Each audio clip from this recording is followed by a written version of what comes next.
जीवन, मनुष्य का जीवन संकल्पों से बंधा हुआ है और जिस मनुष्य के जीवन में संकल्प सिद्धि का भाव नहीं है, उस व्यक्ति का मानव जीवन भी नहीं है। कुछ इसी मूल मंत्र को जीने वाली दीदी उषा ठाकुर विधायक एक नया अभियान, ज़रूरत का अभियान लेकर समाज में उतरती नजर आ रही है और कहीं ना कहीं ये उनका संकल्प है जो सिद्ध होता भी दिखाई दे रहा है। संस्था श्री राम आधारा साधक, जिसके 7 संकल्प हैं: शस्त्र, शास्त्र, प्रकृति, पॉलीथीन मुक्त समाज, साथ साथ आज की नई पीढ़ी को वो सारे वैदिक शिक्षण के साथ में उनकी दिनचर्या की शुरुआत करना, उस दिनचर्या को घर घर तक पहुँचाना। दीदी, आखिर इस प्रकल्प की संकल्पना आपके दिल दिमाग में, मनोमस्तिष्क में किस तरह आई? क्योंकि इन संकल्पों को मुझे ऐसा लगता है आप बरसों बरस से जीती आई है। जी, आप सही कह रहे हैं। ये संकल्प मेरे मन में तब आया जब मैंने छोटी छोटी बेटियों के साथ दुराचार होते देखा। मन और आत्मा हाहाकार कर उठे कि ये कौन है जो इस प्रकार की घिनौनी हरकतों में जीवन को निरर्थक कर रहे हैं। जब गहराई में गए तो लगा कि ये वो यानी विचित्र लोग बेचारे, वो दया के पात्र हैं। उनको माता पिता ने संस्कार नहीं दिए, उनको कभी परिवार ने उनकी तरफ ध्यान नहीं दिया। वो ही नशाखोरी में जाते हैं, वो ही समाज के बुरे कार्यों की ओर प्रेरित होते हैं। यदि प्रत्येक परिवार, क्योंकि हर किसी अपराधी को भी उस किसी माँ ने जन्म दिया, यदि वो उसको संस्कार, संवेदना और शिक्षा देती तो शायद वो ऐसा घृणित कार्य नहीं करता। तो हर परिवार ही संस्कारों का मंदिर और पाठशाला बन जाए तो समाज सभी विकृतियों से मुक्त हो जाएगा। ये मेरे मन की संकल्पना थी। मैंने अपने सभी संगी साथियों से विचार किया। सबने कहा राम आधार साधक न्यास इस पर सतत काम करेगा दीदी। पहला प्रयोग हम 151 जोड़ों से इस नवरात्रि में प्रारंभ करते हैं और आपने देखा कि आज हमने इसको यहाँ पर प्रारंभ किया। किस तरह के संकल्प है, खास तौर से किस तरह उन्हें अपनाए लोग, शुरुआत आखिर कैसे हो? जी देखिए, बूंद बूंद से घट भरता है और हम शिक्षा किसी को मौखिक बोल के नहीं दे सकते, हम अपने कृत्य से उसको प्रेरित कर सकते हैं। तो सबसे पहला मंत्रमय परिवार। छोटा बच्चा है, जब वो उठते से मंत्र बोल रहा है, स्नान के पश्चात सूर्यदेव को जल चढ़ा रहा है, भोजन मंत्र बोलता है, शाम को दीप लगाता है, प्रार्थना करता है और सोने से आधे घंटे पहले घर का टीवी बंद होके जिस घर में श्री राम जय जय राम के 108 बार जाप करे जाए या कोई कंठस्थ प्रार्थना की जाए। हमने कैलेंडर भी एक बनाया, उसमें पूरा वाला वंदे मातरम पूरे देश के प्राकृतिक सौंदर्य का वर्णन करता है। ये देवभूमि है साथियों, बहुत मुश्किल से जन्मभूमि के रूप में मिली।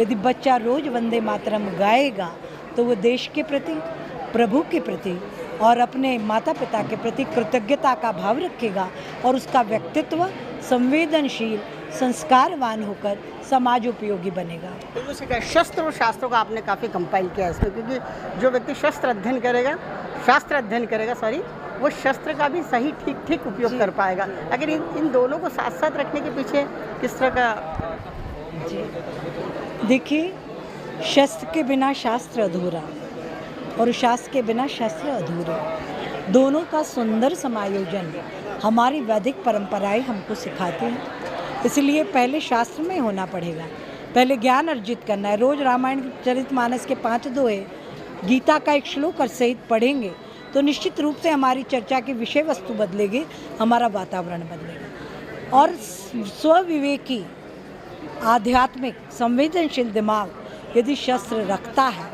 तो वो उसका सदुपयोग करता है। शस्त्र आत्मरक्षा के लिए है, शस्त्र दूसरों की मदद के लिए है, दूसरे को कष्ट पहुंचाने के लिए कदापि नहीं है। जिसमें ये विवेक जागृत हो जाए वो शस्त्र और शास्त्र दोनों का पूजन करे। सर, पॉल्यूशन शहर में बढ़ रहा है, पॉलीथीन की वजह से काफ़ी हमारी जो भू है, ज़मीन जो है, धरती माँ जो है, काफ़ी विकृत स्वभाव में आ जाती है। कहीं ना कहीं हमारे जो बीज बोए जाते हैं वो अंकुरित ठीक तरीके से नहीं हो पाते। इन विषयों को भी आपने इसमें समाहित किया है, किस तरह का संदेश है? देखिए, आप जानते हैं कि ग्लोबल वार्मिंग से पूरी दुनिया त्रस्त है। ग्लोबल वार्मिंग सेमिनारों से, भाषणों से कभी नियंत्रित नहीं होने वाली और ये जो धरती का तापमान बढ़ रहा है इस जीव मात्र के लिए दुखदाई है।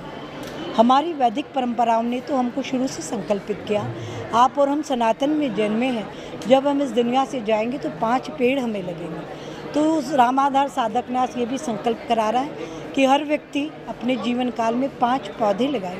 आज आपने देखा सभी को फलदार पौधों का भी वितरण किया गया।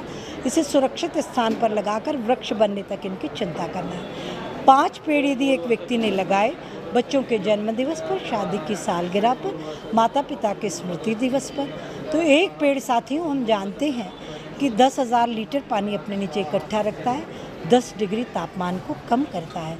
ये दुनिया आने वाली पीढ़ी के जीने लायक रहे, हमारे नाती पोते बच्चों के लिए सुखद रहे, इसके लिए वृक्षारोपण नितांत आवश्यक है।